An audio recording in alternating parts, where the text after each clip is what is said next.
बिस्मिल्लाहिर्रहमानिर्रहीम। बच्चों, हमारा जो आज का ये टॉपिक है, ठीक है, हमारे इस टॉपिक का नाम है elastic limit and yield point. एक इम्पॉर्टेंट टॉपिक है बच्चों, ठीक है जी, लॉन्ग क्वेश्चन के लिहाज से भी और वैसे भी। इसी को हम लोग बच्चों दूसरे अल्फाज में स्ट्रेस स्ट्रेन कर्व भी कहते हैं। तो हम लोग बच्चों अपने इसी टॉपिक को क्या बोलते हैं? स्ट्रेस स्ट्रेन कर्व भी बोलते हैं। अच्छा, अब ये स्ट्रेस स्ट्रेन कर्व, ठीक है जी, क्या होती है? ठीक है, इसको आप लोगों ने बड़े अच्छे तरीके से गौर से समझना है। बच्चों देखें, सपोज करते हैं जी, मैं आप लोगों को कहता हूं जी, आपके पास ना ये एक स्प्रिंग है, ठीक है, ये देखें, मैं आपको एक स्प्रिंग की सादा सी एग्जांपल देता हूं। इस स्प्रिंग को बच्चों आप लोगों ने इधर से इसके एक एंड से इसको फिक्स्ड सपोर्ट के साथ बांध दिया है, ठीक है, और दूसरे एंड से बच्चों आप लोग यहां पर खड़े होके इस स्प्रिंग के ऊपर ऐसे फोर्स अप्लाई कर रहे हैं। ठीक हो गया जी। अच्छा, अब आप लोग यहां पर एक चीज पे गौर करें कि आप लोगों ने जैसे जैसे आप लोग इस स्प्रिंग के ऊपर बच्चों फोर्स लगाते जाएंगे, ठीक है, इसमें स्ट्रेस अप्लाई करते जाएंगे, इसके अंदर बच्चों स्ट्रेन ऑटोमेटिकली आपको पता है आता जाना है। स्ट्रेस ज्यादा अप्लाई करेंगे, यानी स्ट्रेस से मुराद मैं बेसिकली फोर्स भी कंसीडर कर लेता हूं, यहां पर है तो नहीं है मगर कंसीडर कर लेते हैं। फोर्स लगाई, स्ट्रेन से मुराद इसमें एक्सटेंशन आई, जितनी ज्यादा फोर्स लगाएंगे उतनी ज्यादा एक्सटेंशन आएगी। अब ये बच्चों क्या काम करता है, ये इसने फोर्स लगाई, एक्सटेंशन स्प्रिंग में आई, और ज्यादा फोर्स लगाएगा और ज्यादा एक्सटेंशन आएगी। अच्छा, अब फोर्स लगाता जा रहा है, ठीक है, ये देखते जाए जरा इधर बच्चों, ये बच्चा फोर्स की क्वांटिटी बढ़ाता गया, पहले इतनी बढ़ाई, फिर इतनी बढ़ाई, फिर इतनी बढ़ाई, फिर इतनी बढ़ाई। अच्छा, अब ये फोर्स को बच्चों बढ़ाता जा रहा है, उधर से स्प्रिंग में एक्सटेंशन भी क्या होती जा रही है, बढ़ती जा रही है, बढ़ती जा रही है, बढ़ती जा रही है। अच्छा, फिर क्या हुआ बच्चों, एक पॉइंट आया, यहां तक पहुंचे ना, इस पॉइंट तक आप लोग देखें, जितनी ज्यादा फोर्स लगाई ना उतने ज्यादा उसके अंदर डिस्प्लेसमेंट आया। मतलब फोर्स और डिस्प्लेसमेंट के दरमियान में, या फोर्स की जगह पर अब मैं स्ट्रेस बोल देता हूं और लेंथ की जगह पर बच्चों मैं स्ट्रेन बोलता हूं, क्योंकि हम लोग स्ट्रेस और स्ट्रेन पढ़ रहे हैं। अच्छा, अब बच्चों इधर तक ना, सपोज करें इधर से स्टार्ट होके इधर तक आप लोगों ने जितना ज्यादा स्ट्रेस लगाया उतना ज्यादा स्ट्रेन आया, जितना ज्यादा स्ट्रेस लगाया उतना ज्यादा स्ट्रेन आया। इसका मतलब इस पॉइंट से ए से बी तक बच्चों आपका स्ट्रेस और स्ट्रेन एक दूसरे के डायरेक्टली प्रोपोर्शनल रहे हैं। डन।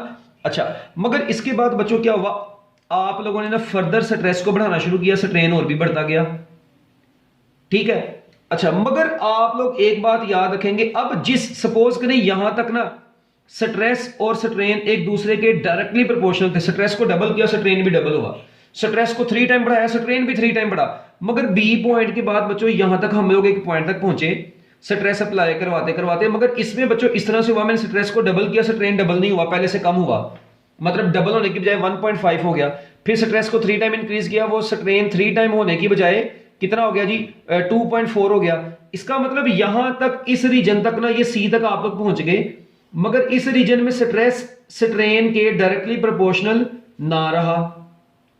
मगर अभी तक देखें, मैं जो सी पॉइंट तक इस स्प्रिंग को लेके आया हूं, मगर सी पॉइंट की प्रॉपर्टी ये है कि यहां तक अगर मैं इसको रिलीज भी कर दूं ना स्प्रिंग को दोबारा, तो ये दोबारा अपनी असल शेप में वापस भी जा सकता है अभी तक। मगर फिर एक पॉइंट आया बच्चों, देखें हजारी बात है, आप लोग बेचारा स्प्रिंग के ऊपर बार बार फोर्स लगाते जा रहे हैं, तो आप अब यहां तक सी पॉइंट तक पहुंच गए, अभी ये स्प्रिंग गुस्सा नहीं करेगा। सी पॉइंट पर आप लोगों के पास अभी भी मौका है, आप लोग अपना स्ट्रेस, अपना इरादा बदल लें, अपना स्ट्रेस जो है वो रिमूव कर दें, तो हो सके ये मटेरियल अपनी असल शेप में दोबारा वापस चला जाएगा स्प्रिंग, ठीक है। ये इसका यहां तक बच्चों, इसका जो ओवरऑल रीजन होगा ना, this region is known as its elastic region. बच्चों इस रीजन को इसका क्या बोलेंगे हम लोग, फिर इलास्टिक रीजन बोलेंगे। जहां तक ये स्ट्रेस के रिमूव करने से दोबारा अपनी असल शेप में ये स्प्रिंग वापस चला जाएगा बच्चों, उस तक के रीजन को इलास्टिक रीजन बोलेंगे। मगर उसके बाद आप लोगों ने क्या काम किया, आप लोगों ने सी पॉइंट के बाद भी फर्दर स्ट्रेस को बढ़ाया, अब स्ट्रेन बढ़ा, मगर बच्चों इस पॉइंट, अब आप लोग सपोज करें डी पॉइंट तक स्ट्रेस को बढ़ा के स्ट्रेन बढ़ाते गए, अब ये डी पॉइंट तक आप लोग देखें, अब सी को जैसे ही आपने क्रॉस किया बच्चों, सी को क्रॉस करने के बाद क्या हुआ, आप लोग दोबारा अपनी अब स्ट्रेस को रिमूव भी कर देंगे ना, मटेरियल अपनी असल शेप में वापस नहीं जाएगा।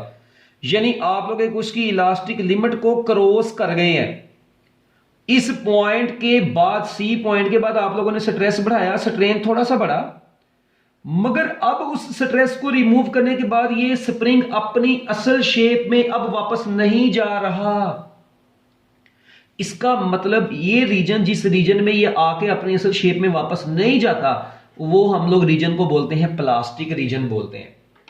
और बच्चों ये डी वो पॉइंट है जहां तक मटेरियल ब्रेक होने से पहले वाला जो पॉइंट है। सारी बात है, अब देखें आप इस स्प्रिंग के ऊपर देखें, सी पॉइंट तक तो आप लोगों के पास मौका था। अच्छा, आपने मजीद इसको ज्यादा खींचा, अब ये स्प्रिंग ना देखें इस तरह का हो गया। आप लोग फोर्स थोड़ी सी लगा रहे थे, ठीक है, उसमें एक्सटेंशन आ रही थी, ऐसे ऐसे सपोज करें यहां तक आप लोगों ने फोर्स लगाई हुई थी, एक्सटेंशन आई सी पॉइंट तक, बी पॉइंट सपोज करें कि यहां पर था, सी यहां पर था। अच्छा, उसके बाद आप लोगों ने सी को जब क्रॉस किया ना, ये स्प्रिंग सर जी इस तरह से हो गया और इस तरह से।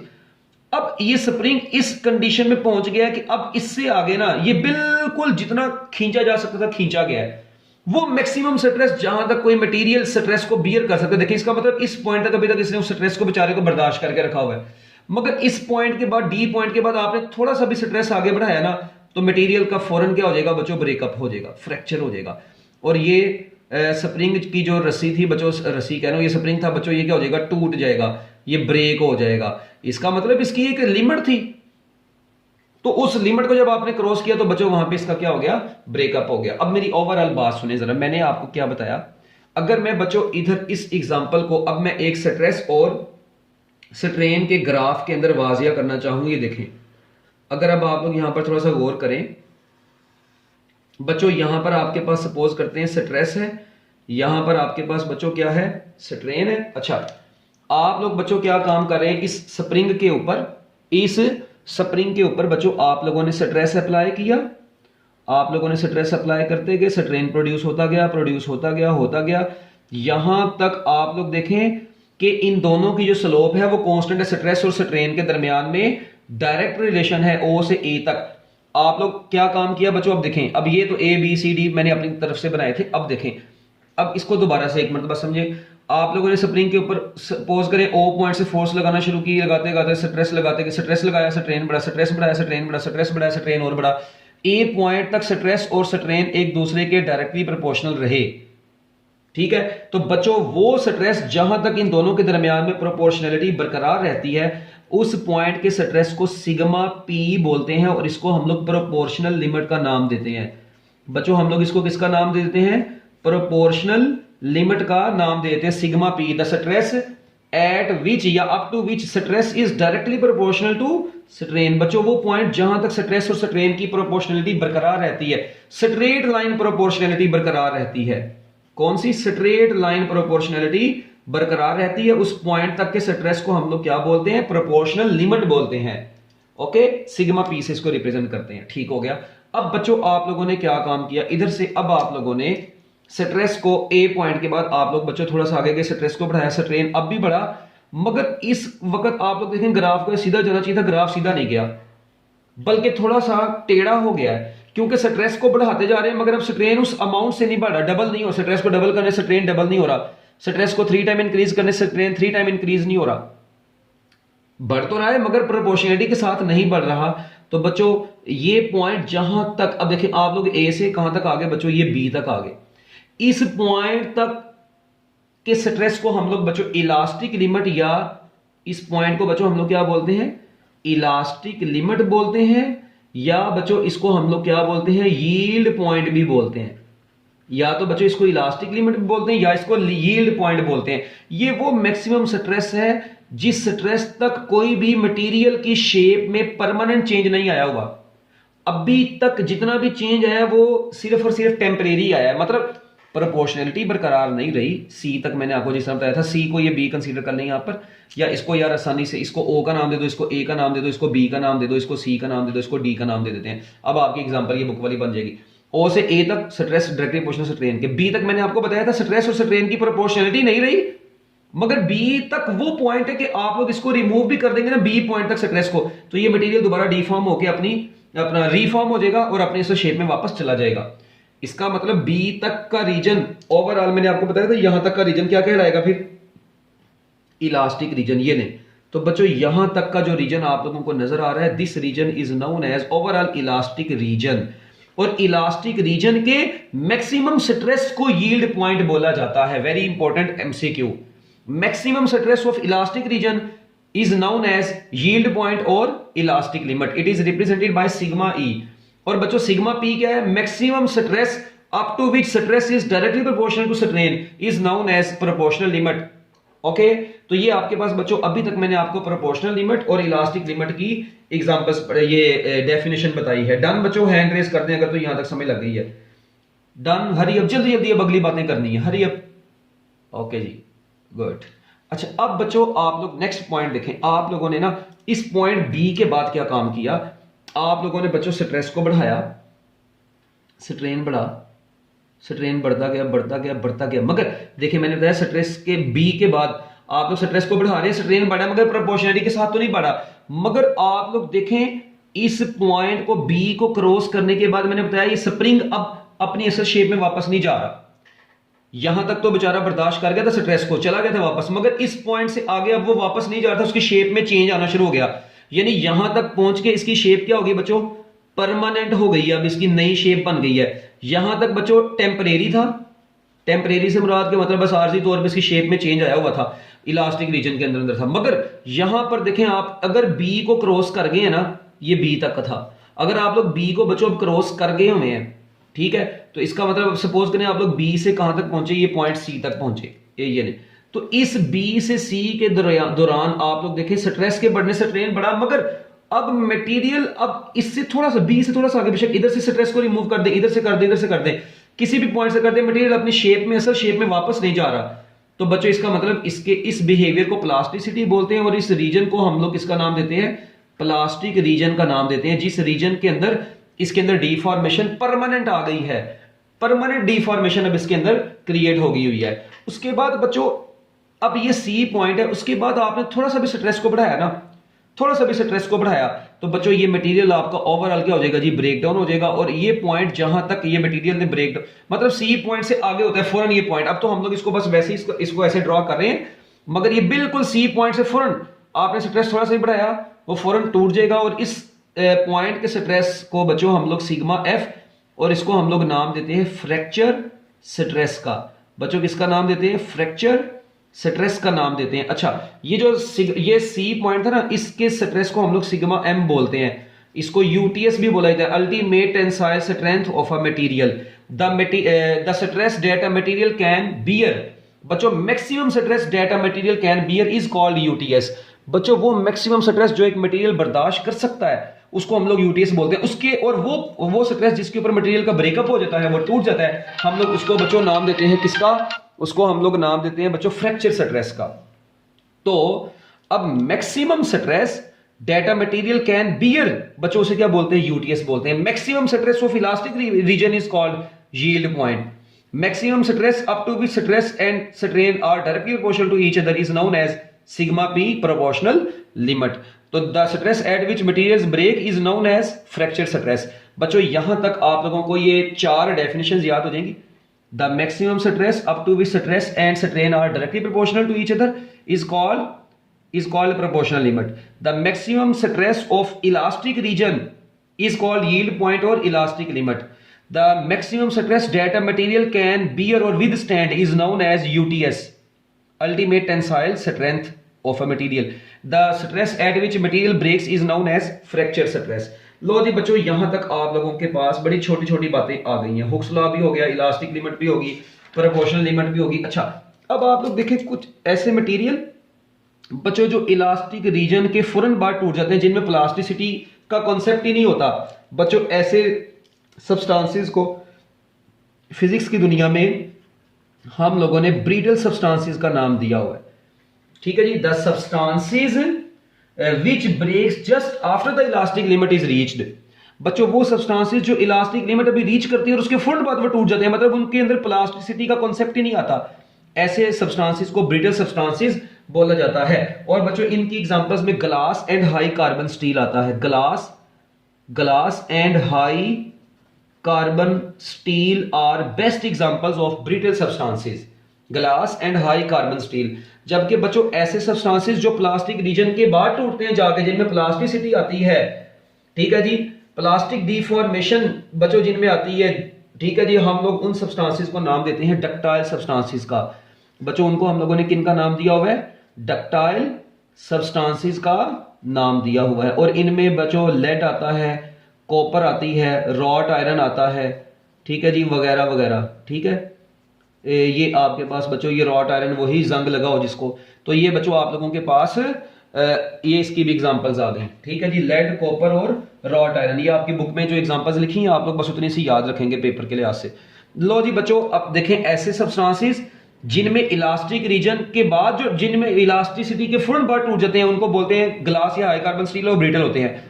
जो प्लास्टिक डिफॉर्मेशन में जाके टूटते हैं वो डक्टाइल सब्सटेंसेस कहलाते हैं। और प्लास्टिक डिफॉर्मेशन में मैंने आपको बताया था अभी कि बच्चों जो डिफॉर्मेशन होती है, यहां तक डिफॉर्मेशन क्या होती है, यहां पर आके परमानेंट हो जाती है, मगर यहां तक बच्चों कौन सी होती है? टेम्परेरी डिफॉर्मेशन होती है। इलास्टिक लिमिट तक डिफॉर्मेशन जो होती है वो टेम्परेरी होती है, मगर प्लास्टिक रीजन में जब बॉडी पहुंच जाती है तो उसके अंदर डिफॉर्मेशन परमानेंट हो जाती है, यानी उसकी शेप में परमानेंट बिगाड़ आ जाता है, परमानेंट तब्दीली आ जाती है, अब वो वापस नहीं जा सकती। बच्चों यहां तक आप लोग अगर बुक से पढ़ेंगे तो आप लोगों को एक एक लफ्ज ये मेरा बोला हुआ मिलेगा। तो अगर मैं देखें अब आप लोगों को ना, अब पेपर में एमडी कैट में एमसीक्यू आ जाता होता है। एमडी कैट में पेपर में बच्चों एमसीक्यू कुछ इस तरह से आता है। ये देखें जरा, अगर बच्चों आपके पास स्ट्रेस स्ट्रेन ग्राफ बना हो ऐसा, ये स्ट्रेस है बच्चों आपके पास, यहां पर आपके पास स्ट्रेन है, फिर बच्चों एक और आपके पास ये स्ट्रेस और स्ट्रेन के दरमियान में मैं ग्राफ ड्रॉ करता हूं। बच्चों अगर मैं ग्राफ को ना यहां तक, ये देखें जरा, इधर तक ऐसे बनाया और ऐसे, ये ऐसे, ये है ग्राफ, और बच्चों एक ग्राफ आपके पास पूरा ये है। अब इन दोनों में आप लोगों ने मुझे फर्क देखें। बच्चों ये ग्राफ जो होता है ना, आप लोग देखें इलास्टिक ये आया, यहां पर इलास्टिक लिमिट आई, ठीक है, यहां पर कहीं पर सपोज करें सिग्मा पी था, सिग्मा ई था, उसके बाद डायरेक्ट सिग्मा एफ आ गया, मतलब इधर प्लास्टिसिटी आई ही नहीं है। तो बच्चों ये ग्राफ किसका है? ये ग्राफ है ब्रिटल सब्सटेंसेस का। तो बच्चों ये एमडी कैट के पेपर में एक मतलब एमसीक्यू भी आया था कि बताएं जी ये ब्रिटल सब्सटेंसेस का हो गया ग्राफ। अच्छा, इसमें देखें, इसमें पहले क्या आया जी, सिग्मा पी आया, बाद में सिग्मा ई आया, फिर सिग्मा एम आया, उसके बाद जाके सिग्मा एफ आया। इसका मतलब बच्चों ये ग्राफ किसका है? डक्टाइल सब्सटेंसेस का, जिनमें प्लास्टिसिटी आ गई है। तो बच्चों इसका मतलब ये होगा जिनमें प्लास्टिसिटी, इसका मतलब ये मटेरियल ऐसे हैं जिनमें प्लास्टिसिटी आई है, इनमें प्लास्टिसिटी आई है, जबकि इनमें जस्ट बच्चों क्या है? इलास्टिसिटी, और इलास्टिसिटी के फौरन बाद ये टूट गए हैं। तो बच्चों ये हाई कार्बन स्टील, ठीक है जी, glass and high carbon steel, और ये डक्टाइल सब्सटेंसेस आपको पता है lead, copper and wrought iron. तो बच्चों ये आप लोगों ने याद रखना है, इनके दरमियान में एक फर्क। अच्छा, एक ना पॉलीमेरिक मटेरियल्स भी कुछ होते हैं बच्चों, कुछ पॉलीमेरिक मटेरियल्स ऐसे होते हैं जिनका ना, जिसका रबड़ होती है बच्चों, उसका ग्राफ बड़ा अजीब शेप का बनता है, ऐसे करके ना, ऐसे, इसको इलास्टिक हिस्टेरिसिस भी बोलते हैं। इसको क्या बोलते हैं? इलास्टिक हिस्टेरिसिस का नाम भी दिया जाता है। अच्छा, इसका शेप बड़ी अजीबो गरीब किस्म की, आप लोग देखें इसका स्ट्रेस स्ट्रेन ग्राफ ना कुछ इस तरह का बना है। ये हिस्टेरिसिस लूप अभी मैं असल में आपको आगे जाके पढ़ाऊंगा इसी चैप्टर में, तब आपको ज्यादा आइडिया होगा हिस्टेरिसिस क्या मुराद है। अभी आप लोग देखें, बस इतना सा याद रखें, ये रबर, ठीक है जी, एक ये पॉलीमर मटेरियल है, पॉलीमेरिक जो होते हैं ना, ये डक्टाइल है, ब्रिटल है, कुछ पॉलीमेरिक होते हैं, ये आपकी बुक में नहीं लिखा हुआ। अब ये पॉलीमेरिक सब्सटेंसेस का जो बच्चों स्ट्रेस स्ट्रेन ग्राफ होता है ना, वो हिस्टेरिसिस शेप में होता है। मतलब इसमें होता है ये कि देखें इनका स्ट्रेस स्ट्रेन जब ये हो रहे हैं ना डीफॉर्म, जब इनकी शेप में, जब इनके अंदर डीफॉर्मिंग हो रही है, तो डीफॉर्मिंग जिस पाथ के थ्रू होती है ना, तो यहां पर रीफॉर्मिंग जब इनकी होती है, जब दोबारा ये वापस अपनी शेप में जा रहे होते हैं, तो इनकी देखें जिस तरह इलास्टिसिटी में आपने देखा था उसी पाथ में वापस चलेगी। मगर बच्चों इसकी कंडीशंस डीफॉर्मिंग अगर कुछ हो रहा है तो दोबारा रिफॉर्म होते वक्त उसका ग्राफ उसी तरह का नहीं आता, उसकी शेप कुछ और हो जाती है।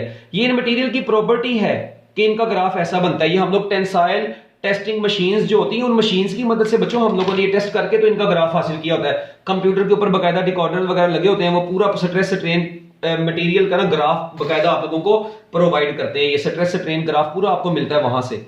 तो ये पॉलीमेरिक सब्सटेंसेस का स्ट्रेस स्ट्रेन ग्राफ इस शेप का होता है, हिस्टेरेसिस शेप में होता है। हिस्टेरेसिस क्या होता है ये मैं अभी आपको आगे जाके हिस्टेरेसिस लूप का पूरा टॉपिक पढ़ाऊंगा, बड़ा जबरदस्त किस्म का टॉपिक, उसमें आपके इसके सारे कॉन्सेप्ट्स भी क्लियर होंगे हिस्टेरेसिस के। तो मेरा ख्याल है अभी तक जो मैंने बातें बताई हैं वो बड़ी सिंपल सी बातें बताई हैं। अब आपको मेरा ख्याल है elastic limit, yield point, plasticity, UTS, इन सब का तो अच्छे तरीके से पता चल गया होगा।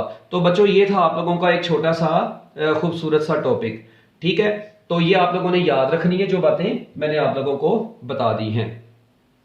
अच्छा अब ना बच्चों एक चीज और, अगर मैं अब आप लोगों से मतलब इनकी डेफिनेशन है ये आप लोगों ने पेपर में लिखनी है, ठीक है, वो आप लोगों को पता होना चाहिए। अच्छा यहां पर ना एक 0.2% जो है ना जी ये प्रूफ स्ट्रेस, ये अक्सर कोई की बुक्स वालों ने, ठीक है जी, लिखा होता है। ये असल में क्या चीज है, ये असल में आपकी ना किताब के अंदर नहीं लिखी हुई ना, मतलब डिटेल में उसने आपकी किताब में इसको नहीं एक्सप्लेन किया होगा। 0.2% प्रूफ स्ट्रेस बच्चों, इसकी आप लोगों ने टेंशन नहीं लेनी, ठीक है। ये बेसिकली क्या चीज है, इसका मैं आप लोगों को बस थोड़ा सा इसकी एक डेफिनेशन सी बता देता हूं, ताकि कई जगहों पर जो है ना इसमें बच्चे परेशान होते हैं। द स्ट्रेस बच्चों ये वो स्ट्रेस होता है, द स्ट्रेस, इसकी डेफिनेशन लिख रहे हैं बच्चों, the stress needed to produce 0.2% of plastic deformation is called proof stress, ठीक है जी। ये प्रूफ स्ट्रेस जो है ना बच्चों, अच्छा तो बच्चों the stress needed to produce 0.2% of plastic deformation is called proof stress, ठीक है। यानी जिसमें 0.2% तक प्लास्टिक डिफॉर्मेशन आती है, वो स्ट्रेस जिस पर 0.2% प्लास्टिक डिफॉर्मेशन हम लोग हासिल करते हैं, हम लोग उस स्ट्रेस को बच्चों क्या बोलते हैं, प्रूफ स्ट्रेस बोलते हैं। देखें आप लोग देखें कि ना ये ग्राफ के अंदर बुक में आप लोग देखेंगे ना तो आपको नजर आएगा उसने सिग्मा पी और सिग्मा ई इकट्ठा बनाया, हालांकि वो सेपरेट बनाना चाहिए थे उसको, मगर बस उसने ये खच मारी हुई है और बी पॉइंट के ऊपर ना उसने स्ट्रेस के साथ 0.2 लगाया हुआ है। इसका मतलब है वो स्ट्रेस है जिसमें मटेरियल में ना सिर्फ 0.2% प्लास्टिक डिफॉर्मेशन आई होती है ना, उस स्ट्रेस का नाम 0.2% प्रूफ स्ट्रेस हम लोग देते हैं इसको नाम, ठीक है। और ये जो प्रूफ स्ट्रेस है बच्चों, इसी को ऑफसेट यील्ड स्ट्रेस भी बोला जाता है, इसी को हम लोग ऑफसेट यील्ड स्ट्रेस भी बच्चों बोलते हैं। इसको कैसे कैलकुलेट करते हैं मैं आपको थोड़ा सा तरीका बता देता हूं। देखें ये सपोज करें अगर ये सिग्मा ई 0.2% लिखा हो ना कहीं पर भी, उसका मतलब होता है कि प्लास्टिक लिमिट के अंदर वो जाके ना 0.2% बस थोड़ा सा पॉइंट है, यानी वो स्ट्रेस जो किसी भी बॉडी में प्लास्टिक रीजन में जाके 0.2% तक इनलोंगेशन लेके आता है। तो अब बच्चों उसको कैलकुलेट कैसे करते हैं, ग्राफ में बिल्कुल ऐसे ना ऐसे, यहां से बिल्कुल जो ये पैरेलल लाइन नहीं होती जो बिल्कुल हुक्स वाला जहां पे बे कर रहा होता है, उधर से बिल्कुल ऐसे पैरेलल लाइन लगा के तो हम लोग बच्चों उसको कट करके यहां तक लेके आते हैं, टच करते हैं उसको यहां तक लाके एक्स एक्सिस पर, वो जहां पे आके टच करता है वो पॉइंट जो होता है ना वो 0.2% स्ट्रेन किसी बॉडी में प्रोड्यूस हुई होती है। बच्चों ऐसा स्ट्रेस जो प्लास्टिक रीजन के अंदर 0.2% स्ट्रेन लेके आता है, हम लोग बेसिकली बच्चों उसको प्रूफ स्ट्रेस का बस नाम दे देते हैं। इसकी डिटेल में ज्यादा भी हमें जाने की जरूरत नहीं है, ये आपकी किताब के अंदर नहीं लिखा हुआ, ठीक है। बस आप लोग वो 0.2 उसने लिखा हुआ है, कई लोग उसको लिख देते हैं, मैंने इसलिए आपको बता दिया है। ये ग्राफ आपने पेपर में नहीं बनाना, ये नहीं, सिर्फ आपने जो डेफिनेशन मैंने आपको बताई है वो आप लोगों ने लिखनी है। आप लोग टेक्स्ट बुक से पढ़ेंगे, आपको एक एक चीज अच्छे तरीके से इंशाल्लाह कवर हो जाएगी। तो बच्चों मैं उम्मीद करता हूं कि आपको इस स्ट्रेस से ट्रेन कर समझ में आ गया होगा, इसमें कोई मुश्किल चीज भी नहीं थी। ओके बच्चों, अल्लाह हाफिज।